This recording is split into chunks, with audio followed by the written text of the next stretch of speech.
Ja volim da sam ovdje. Ovo je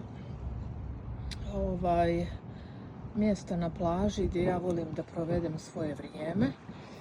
I naravno, kao što sam vam rekla, nema nikoga na plaži, ja sam sama.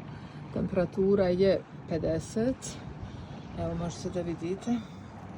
Ja se sakrijem ovdje pod ovu strehu, jel tako? Ali imam i izum. Ja sam izumila nešto.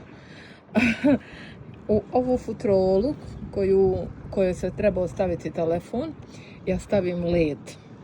I onda ovaj led stavim na glavu.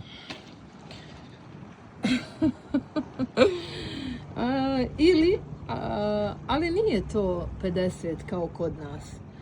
Meni je ovo ugodno.